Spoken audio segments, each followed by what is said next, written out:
아침에 들려주시는 말씀을 보겠습니다. 마가복음 14장 53절로부터 65절까지의 말씀입니다.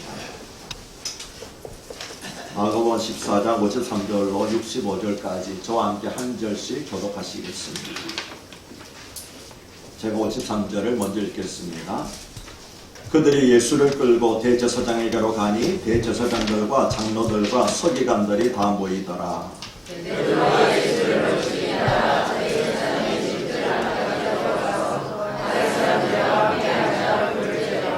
대제사장들과 온 공회가 예수를 죽이려고 그를 칠 증거를 찾되 얻지 못하니 이는 예수를 쳐서 거짓 증언하는 자가 많으나 그 증언이 서로 의지하지 못하니라. 어떤 사람들이 일어나 예수를 쳐서 거짓 증언하여 이르되 우리가 이것을 알더니 손으로 지은 이 증언을 내가 걸고 손으로 짓지 않은 같은 증언을 사람만에 지으려 하더라 하되 그 증언도 서로 일치하지 않더라. 대제사장이 가운데 일어서서 예수에게 물어이르되 너는 아무 죄도 없느냐? 이 사람들이 너를 치는 증거가 어떠하냐 하되 침묵하고 아무 대답도 아니하시거늘 대제사장이 다시 물어 이르되 내가 찬송받을 이의 아들 그리스도냐? 예수께서 이르시되 내가 그니라. 인자가 얻는 자의 우편에 앉은 것과 하늘 구름을 타고 옷을 끌어가 버리라 하시니 대제사장이 자기 옷을 찢으며 이르되 우리가 어찌 더 증인을 요구하리요? 그 성도 하나를 너희가 배웠다. 너희는 어떻게 생각하느냐니 그들이 다 예수를 사랑해 하나님으로 통제하고 60을 함께 읽겠습니다. 어떤 사람은 그에게 침을 뱉으며 그 얼굴을 가리고 수소로를 치며 이르되 선지자 노릇을 하라 하고 하인들은 손바닥으로 치더라. 아멘. 지난 한 주간 건강하시고 평안하셨습니까? 예, 그래서 나오셨겠지요. 우리 서로 인사하시겠습니다. 주 안에서 평안하십시오. 그리고 건강하십시오. 예. 요즘이야말로 참 평안과 건강이 얼마나 우리에게 소중한 것인가 하는 것을 깨닫게 되고요. 그리고 주일마다 나와서 예배드린다는 것이 얼마나 귀한 은혜고 축복인지를 실감하게 됩니다. 여러분 보도를 아시겠지만 우리나라의 대형교회들은 거의가 다 오늘 예배를 드리지 않습니다. 오늘부터 거의 기약 없이 코로나19 사태가 진정될 때까지는 아예 교회 문을 닫아버립니다. 천연병무소가 아니죠. 혹시라도 신천지들이 침투할까봐 그러면은 더 많은 피해가 있기 때문에 그래서 많은 교회들이 문을 닫고 그래서 코로나19 사태가 진정될 때까지는 예배를 드리지 않습니다. 우리 교회는 그나마 적은 규모의 교회니까 누구 보면 알지 않습니까?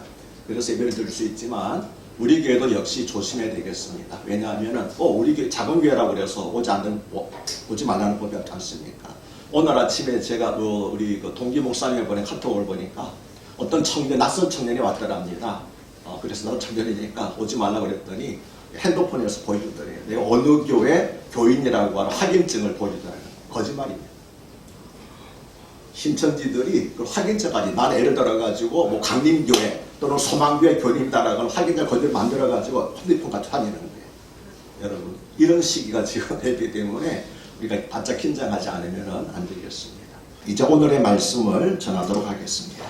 지금으로부터 20년 전에 뉴질랜드의 TV에서 17조짜리 와이셔츠 판매 광고가 하나 방영이 되었습니다. 그런데 그 광고의 내용 때문에 한동안 우리나라에서도 화제가 된 적이 있습니다. 그 광고의 내용은 대만과 한국의 국회의원들이 법안 날치기 통과를 하면서 서로 멱살잡이를 하며 싸우는 장면을 보여준 후에 마지막에 할렌스타인이라고 하는 자막이 뜨는 광고였습니다. 발렌스타인이 아닙니다. 할렌스타인이라는 자막이 떴는데 할렌스타인은 와이셔츠의 브랜드명입니다. 무슨 얘기인지 아시겠습니까? 그러니까 대만의 국회의원들과 한국의 국회의원들이 서로 멱살잡으면서 내치고 싸우는 모습을 보여준 다음에 할렌스타인이라고 하는 자기들 와이셔츠 자막을 보여주면서 우리 와이셔츠는 이렇게 자꾸 싸워도 찢어지지 않습니다. 그런 의미로 광고를 했던 거예요. 물론 그렇게 말하진 않지만은 그 장면을 보여주고 난 다음에 할렌스타인이라고 딱 문자가 떴어요. 그래서 한동안 우리나라에서 되게 환영이 된 적이 있었습니다. 여러분 2000년 5월인가 그때 방영이 MBC에서 방송을 했으니까 궁금하신 분들은 한번 찾아보시기를 바랍니다. 이처럼 한국에서의 날치기 법안 통과는 세계적인 조롱권에도 불구하고 좀처럼 없어지지 않는 주태입니다. 그런데 오늘 말씀을 보면 그와 같은 날치기 법안 통과가 2000년 전에 이스라엘에서도 있었던 것을 보여주고 있습니다. 그것도 산헤드린이라고 하는 유대인들의 최고 기관에서 신성한 종교의 이름으로 행해진 날치기 법안 통과였습니다. 하긴 이것은 이상한 일이 아닙니다. 왜냐하면 해마다 우리나라의 각 기독교 교단총회에서도 이런 일이 번번이 일어나고 있기 때문입니다. 인생을 살다가 보면 누구나 억울하고 부당한 일을 당할 때가 있습니다. 죄 많은 이 세상은 근본적으로 악하기 때문입니다.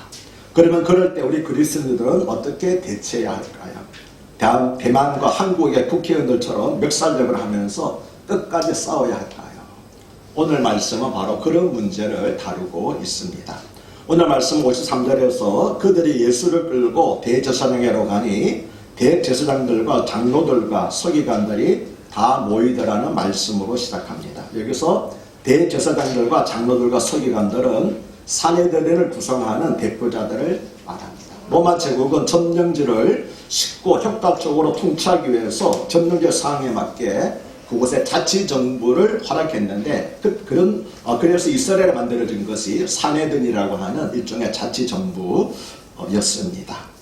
산헤드린은 공회 또는 의회라는 뜻입니다. 쉽게 설명하면 산헤드린은 우리나라의 국회와 법원을 합친 것 같은 그런 기관이었습니다. 산헤드린은 70명의 의원과 대제사장인 의장으로 구성되었는데 의원들은 아까 말씀드린 것처럼 제사장들과 서기관들과 그리고 장로들이었습니다. 산헤드린은 모세율법과 관련된 재판 문제를 상수할 수 있는 최종 재판소였습니다. 산헤드린에서는 사형선고를 내릴 수 있었지만 로마 총독의 비준이 있어야지만 집행을 할 수 있었습니다. 그래서 예수님께서 산헤드린에서 사형선고를 받은 후에 다시 빌라도에게 갔죠. 왜냐하면 산헤드린에서 사형선고를 내릴 수는 있지만 집행은 총독의 허가를 받아야 되기 때문에 그랬습니다. 그런데 산헤드린은 성전 안에 있는 돌로 다듬은 뜰에서 낮 동안에만 열렸으며 안식일과 유대교 축제일에는 열리지 않았습니다. 따라서 6월절 밤에, 6월절 절기지요. 그것도 밤에, 그것도 제사장인 대제사장의 가비아의 집에서 산헤드린이 열린 것 자체가 불법이었습니다. 허용되지 않는 불법이었습니다. 예수님이 불법을 행한다고 돌려줘 죽이려고 했던 그들이 불법을 행하고 있었던 것입니다. 그들 자신이 누구보다도 이 사실을 잘 알고 있었지만 그러나 그들은 예수님을 죽이기 위한 한 가지 목적을 위해서 모든 절차를 무시하고 불법을 행하였습니다. 산헤드린이 불법적으로 6월절 밤에 대제사장 가야바의 집에 모인 것은 많은 이스라엘 백성들이 예수님을 위대한 하나님의 선지자로 생각하고 따랐기 때문입니다. 따라서 만일 발견되나자 예수님을 법정으로 붙잡아 오면은 이에 불만을 품은 군중들이 큰 소란을 일으킬까봐 두려워해서 밤중에 그래서 은밀하게 예수님을 체포한 것이었습니다. 그리고 불법 따위는 나중에 얼마든지 적당한 구실을 붙여서 무마할 수 있기 때문이었습니다. 예수님 당시 산헤드린의 추악한 모습은 오늘날 한국의 파렴치한 정치인들과 그리고 권력에 아부하면서 원칙 없이 판결하는 재판관들을 보는 것 같습니다. 그런데 이런 모습이 우리에게는 없습니까? 무엇이 옳은 줄 알면서도 상황 때문에 어쩔 수 없다면서 합리화시키는 일이 과연 우리에게는 없습니까? 내가 하면 로맨스고 남이 하면 불륜이라고 하는 소위 내로남불의 모순이 우리에게는 없습니까?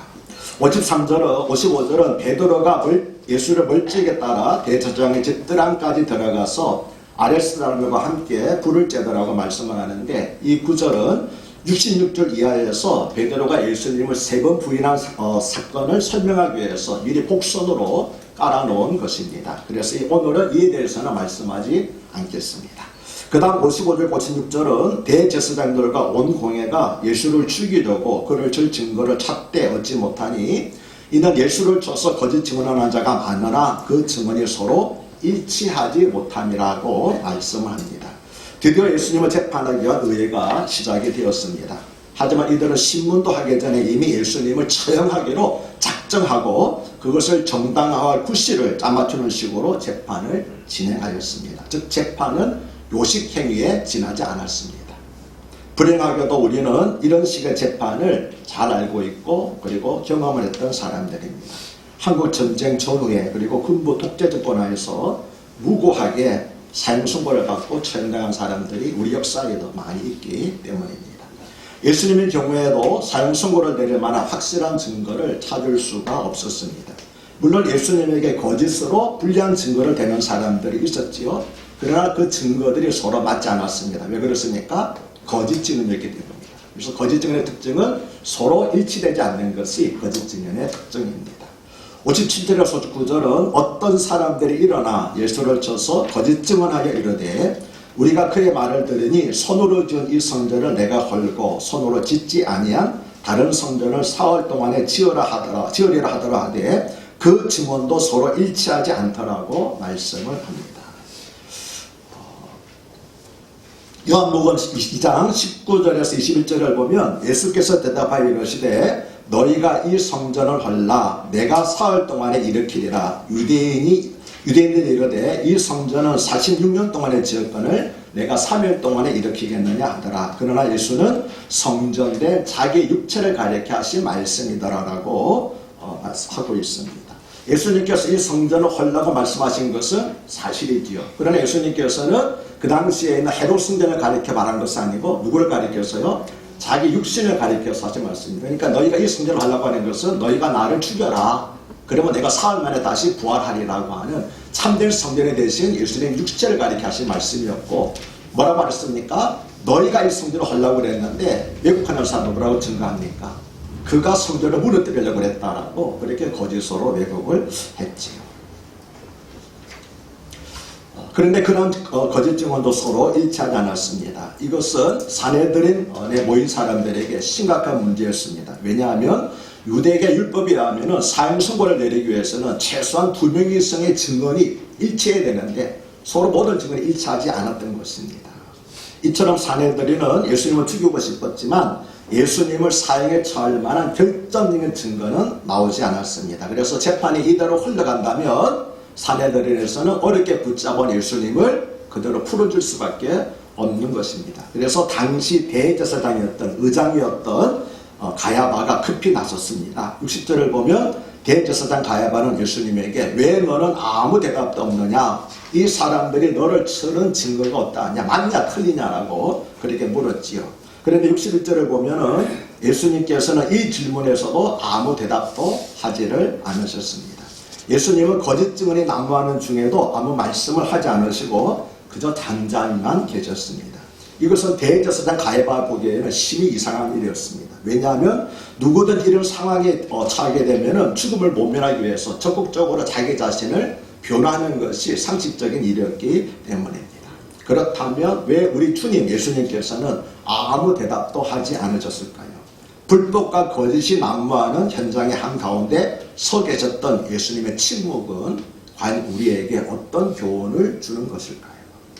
예수님께서 재판을 받으실 때 가까이에서 그 과정을 지켜보았던 예수님의 수제자 베드로는 훗날에 베드로전서 2장 22절까지 3절에서 이 사건을 두고 예수님께서 잠잠하신 그 사실을 두고 이렇게 증언했습니다.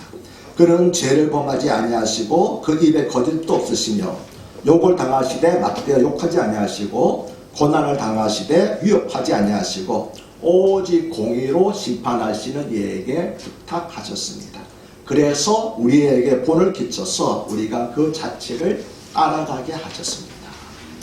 예수님은 무슨 말을 하더라도 그들에게는 말이 통하지 않을 것을 알고 계셨습니다.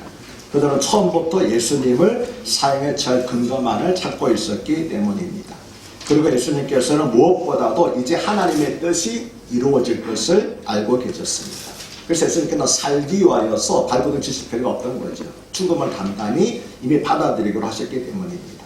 그래서 예수님께서는 불법을 자행하며 거짓 증언이 난무하는 한가운데서 아버지 아시지요? 라고 가만히 기도만 하고 계셨던 것입니다. 사람들이 나의 진심을 몰라줄 때가 있습니다. 진심을 몰라줄 뿐만 아니라 오해하고 나를 멀리하기도 합니다. 그래서 찾아가 대화를 해보려고 하면은 대화를 할수록 일이 더 꼬입니다. 오해가 풀리는 것이 아니라 이래도 꼬이는 경우가 많이 있죠. 왜 그렇습니까? 상대는 내 말을 듣고 오해를 풀려고 노력하는 것이 아니라 내 말 꼬투리만 잡고 계속 시비를 걸려고 하기 때문에 오해를 풀려고 갔다가 도리어 일이 더 꼬이는 경우가 많이 있는 것입니다.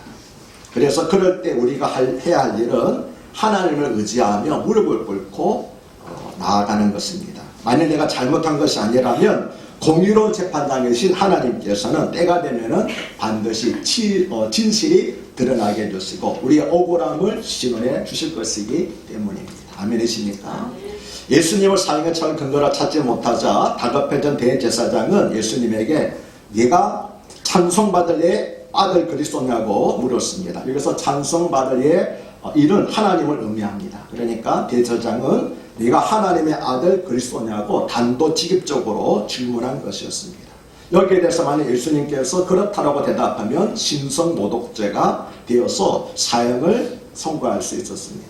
만약 예수님께서 아니라고 대답하면 예수님은 죽음을 모면할 수 있을지 모릅니다. 그러나 대제사장은 예수님이 거짓말을 하실 수 없는 분의 사실을 알고 있었기 때문에 그래서 네가 하나님의 아들이 그리스도냐고 그렇게 대놓고 물었던 것입니다. 예수님은 거짓 증언들에 대해서는 일체 자신을 변호하지 않으셨지요. 예수님은 묵묵히 모든 것을 받아들이셨습니다. 예수님의 침묵이란 침묵은 비겁한 침묵이 아니라 용감한 침묵이었습니다. 왜냐하면 예수님께서는 침묵하시는 가운데 이사야서 53장 7절에 그가 곤욕을 당하여 괴로울 때에도 그의 입을 열지 아니하였으며 마치 도수장으로 끌려가는 어린 양과 털 까는 자 앞에서 잠잠한 양같이 그의 입을 열지 아니하였다라는 말씀을 성취하고 계셨기 때문입니다. 예수님은 하나님의 구원 계획을 성취하시기 위해서 모든 비난과 거짓 증거를 온몸으로 묵묵히 받으셨습니다. 이처럼 예수님의 침묵에는 죄인들을 구원하기 위한 죄인들에 대한 말할 수 없는 하나님의 크신 사랑과 은혜가 담겨져 있었던 것입니다. 만약 예수님께서 아니다라고 하면 어떻게 됩니까? 예수님께서는 살지 못하겠지만 우리를 위해서 돌아가시는 일은 수고가 되고 말겠지요. 반면에 예수님께서는 보통 사람 같으면 당연히 피해서 질문에는 순순히 답변을 하셨습니다. 62절을 보면은 네가 찬송받을 내 아들 그리스도냐, 다시 말하면 하나님의 아들 그리스도냐라고 하는 대제사장의 질문을 받으신 예수님께서는 62절을 보면은 예수께서 이르시되 내가 크니라. 맞다. 인자가 권능자 우편에 앉은 것과 하늘 구름을 타고 오는 것을 너희가 보리라고 말씀을 하셨습니다. 예수님은 함정이 있는 것을 뻔히 아시면서도 자신이 하나님의 아들이요 그리스도라는 사실을 시인하셨습니다. 자신의 정체성을 밝히는 것이 죽음을 불러온다는 것을 잘 아시면서도 자신이 누구인가를 감추지 않으셨습니다. 지금까지 침묵을 지키셨으니까 이 질문에도 그냥 아무 대답도 안 하시고 침묵을 지키시면 되지 않겠습니까? 그러나 예수님께서는 잠잠해야 할 때가 말을 해야 할 때를 분명히 구분하셨습니다. 오늘 설교 제목이 뭡니까? 잠잠할 때와 말할 때입니다. 그러면 우리는 잠잠할 때와 말할 때를 정확히 구분하고 있습니까? 혹시 잠잠해야 할 때는 말을 하고 말을 해야 할 때는 잠잠하고 있지 않습니까? 잠잠히 하나님만 바라보아야 할 때 사람들 앞에서 지나치게 변명하고 있지 않습니까? 반대로 나의 정체성을 분명히 드러내야 할 때는 비굴할 정도로 잠잠하고 있지 않습니까? 예수님은 대제사장이 네가 찬송받을 자의 아들 그리스도냐고 물었을 때 주저없이 내가 그니라 그렇다. 인자가 권능자의 우편에 앉은 것과 하늘 구름을 타고 오는 것을 너희가 보리라고 대답하셨습니다. 그러면 사랑하는 여러분은 예수님의 찬송받기 합당하신 전능하신 하나님의 아들이심을 믿습니까? 예수님의 나의 죄를 구원하시기 위해서 십자가 달려 돌아가신 구원자 곧 그리스도 되심을 믿으십니까? 그리고 만에 하나 세상에 바뀌어서 우리나라가 공산국가가 된다면 그때 그리스도를 신문하는 자들 앞에서 나의 이와 같은 신앙을 담대히 고백할 수 있겠습니까? 아니 지금 당장 학교나 직장의 불신자들 앞에서 내가 그리스도인이라는 사실과 내가 믿는 예수님의 유일한 세상의 구원자이심을 담대히 증언할 수 있겠습니까? 잠잠해야 할 때, 말을 해야 할 때 여러분 쉬운 일이 아닙니다. 우리 대부분의 경우에는 잠잠해야 할 때는 말을 하고 말을 해야 할 때는 잠잠하고 있기 때문입니다. 63절은 대제사장의 자기 옷을 찢으며 이르되 우리가 어찌 더 증인을 요구하리오라고 기록합니다. 대제사장은 신성모독 발언을 들었다는 표시로 자기 옷을 찢었습니다. 당시 재판을 담당하는 판사나 제사장들은 재판 도중에 하나님을 모욕하는 말을 들으면 자신의 옷을 찢었기 때문입니다. 그는 이스라엘 백성들의 최고 영적 지도자였지만 하나님의 아들이신 예수님을 바로 앞에 두고도 예수님이 누구신지 알아보지 못하는 영적인 맹인이었습니다. 그래서 신성모독이라고 선언한 그 자신이 실은 신성모독의 죄를 범하고 있었던 것입니다. 대제사장을 비롯하여 그 자리에 있던 모든 사람들은 만장일치로 예수님을 사형에 해당한 자로 정죄를 하였습니다. 그리고 피의자 신분에서 사형이 확정된 죄수의 신분으로 변경되자 그 주변에 있던 자들이 예수님을 향해서 침을 뱉었습니다. 모욕하는 뜻으로. 어떤 사람들은 예수님 얼굴을 가리고 주먹으로 때리면서 자칭 선지자여 누가 너를 때렸는지 한번 맞춰보라고 하면서 예수님을 조롱했습니다. 대제사장 집에서 일하던 하인들은 손바닥으로 예수님의 뺨을 때리기까지 하였습니다. 이때 예수님께서 놀라운 기적을 하나만 일으키셨더라도 사람들은 그 자리에서 엎드려서 용서를 구하였을 것입니다. 그러나 예수님은 인류를 죄에서 구원하시기 위한 하나님의 뜻에 순종하셔서 이 모든 치욕을 묵묵히 감당하셨습니다. 죄인인 우리가 받아야 될 그런 조롱과 침뱉음 대신에 예수님께서 대신 사람들에게 조롱을 당하시고 우리의 죄로 인하여서 대신 사람들에게 주먹으로 맞고 침뱉음을 당하고 뺨을 맞으셨습니다. 이사야서 53장 4절의 6절은 예수님께서 우리 대신 당하신 모욕과 고난에 대해서 이렇게 예언을 했는데 여러분 다 함께 우리 한번 이사야서 53장 4절과 6절을 한번 읽도록 해보겠습니다. 이사야서 53장 4절 6절입니다. 함께 읽습니다. 그는 실로 우리의 질고를 지고 우리의 슬픔을 당하였거늘 우리는 생각하기를 그는 징벌을 받아 하나님께 맞으며 고난을 당한다 하였노라. 그가 찔림은 우리의 허물 때문이요 그가 상함은 우리의 죄악 때문이라. 그가 징계를 받음으로 우리는 평안을 누리고 그가 채찍에 맞음으로 우리는 마음을 얻었다. 우리는 다 양잡하서 그 행하여 닫기 지게로 갔거늘 여호와께서는 우리 모두의 죄악을 그에게 감당시키셨습니다. 예수님께서 침뱉음을 당하시고 예수님께서 주먹으로 맞으신 것, 불의한 자들이 의로운 자를 알아보지 못해서 그렇게 한 것이 그가 한 것만이 아닙니다. 죄인인 우리들이 제 형벌로 받아야 될 그런 조롱과 수치와 매맞음을 우리 주님께서 대신 당하신 것이었습니다. 아멘이십니까? 아멘. 이처럼 우리는 우리 죄를 대신해서 짊어지신 예수님께서 받으신 고난과 수치를 통해서 하나님께서 우리를 얼마나 사랑하시는지 깨닫습니다. 그러므로 우리를 위해서 대신 수치와 고난을 당하신 예수 그리스도의 은혜와 독생자 예수님을 아끼지 않고 내어주신 하나님의 사랑을 깊이 가슴에 새기는 이 시간 될 수 있기를 바랍니다.